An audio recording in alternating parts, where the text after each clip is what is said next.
بسم اللہ الرحمن الرحیم۔ السلام علیکم۔ آپ میں سے جو بھی بیرونی دنیا گئے ہیں، یورپ کا انہوں نے دورہ کیا ہے، امریکہ گئے ہیں،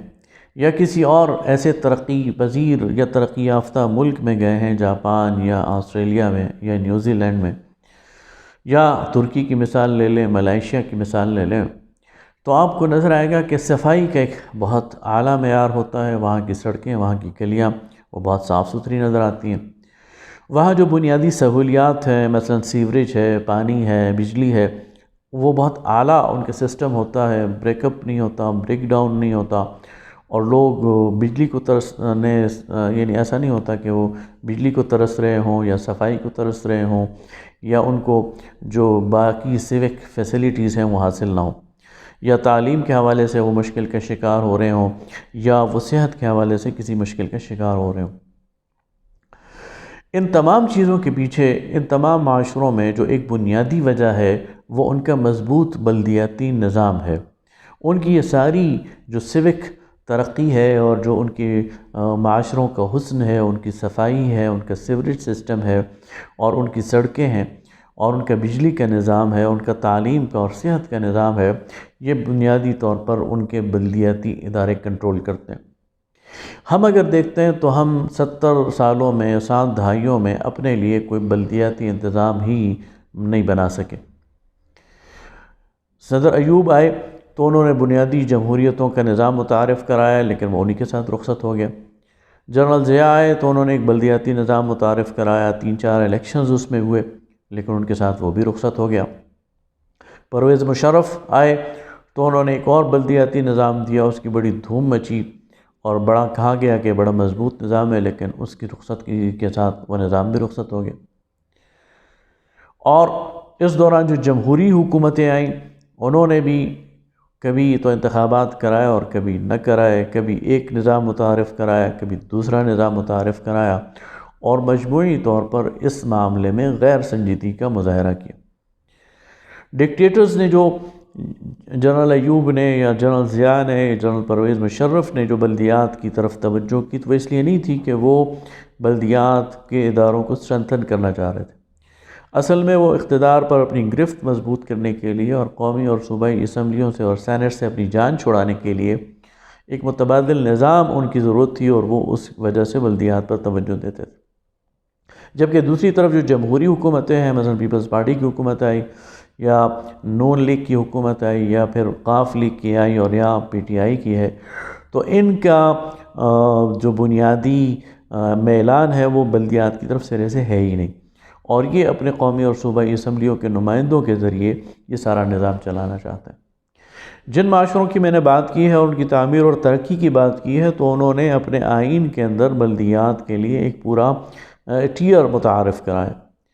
ہمارے ہاں جو پاکستان کا آئین ہے 1973 کا، اس کی آرٹیکل 140A 140A یہ بلدیات اور لوکل گورنمنٹس کے حوالے سے ایک پیراگراف ہمارے سامنے رکھتا ہے، لیکن وقت یہ آ گیا ہے کہ یہ پیراگراف کافی نہیں ہے۔ ہمیں اپنے آئین میں جو حکومت ہے اس کی تیسری سطح متعارف کرانی ہوگی۔ جس طرح ایک سطح وفاقی حکومت ہے اور دوسری سطح صوبائی حکومت ہے، تو ہمیں اپنے آئین میں حکومت کی ایک تیسری سطح وہ ضلعی حکومت کی متعارف کرانی ہوگی، اور جس طرح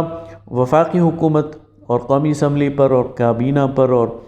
ایگزیکٹو پر مشتمل ہے، اور جس طرح صوبائی حکومت وہ کابینہ پر اور صوبائی اسمبلیوں پر مشتمل ہے، اسی طرح ڈسٹرکٹ اسمبلی اور اس کی کابینہ پر مشتمل، اور پھر اس کے نیچے پورا ایک اقتدار کا ٹیئر اور تہ یہ متعارف کرانے کی ضرورت ہے۔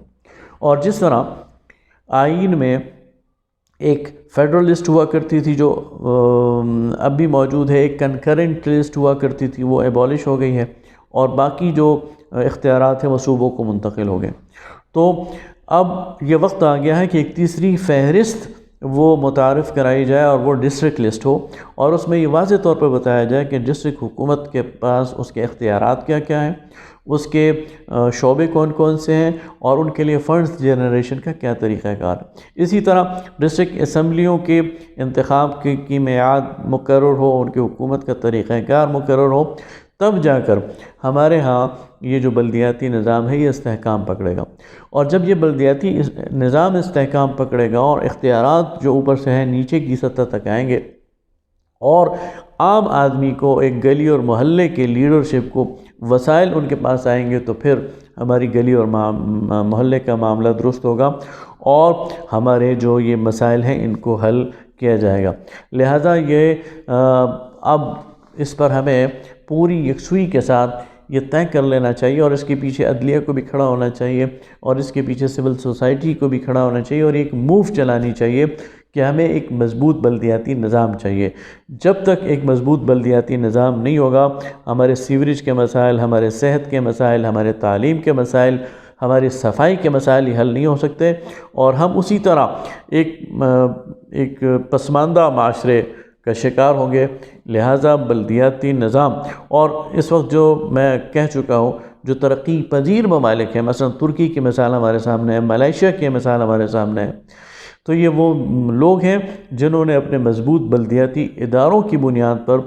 وہ مقام حاصل کیا ہے کہ آج ہم جب وہاں جاتے ہیں تو ہمیں ہر چیز بہت اچھی نظر آتی ہے اور عام آدمی کے مسائل حل ہوتے ہوئے نظر آتے ہیں۔ لہٰذا پولیٹیکل پارٹیز کو بھی اس پہ کنسنسس کرنا چاہیے، اور پولیٹیکل پارٹیز سے زیادہ ایک عام باشعور پاکستانی کو اس پر آواز اٹھانی چاہیے اور اپنی بات کو پولیٹیکل پارٹیز تک بھی پہنچانا چاہیے، اور حکومت اور اقتدار کے ایوانوں تک بھی پہنچانا چاہیے، اور عدلیہ تک بھی پہنچانا چاہیے، تاکہ اس کا کوئی راستہ نکل سکے۔ بہت شکریہ۔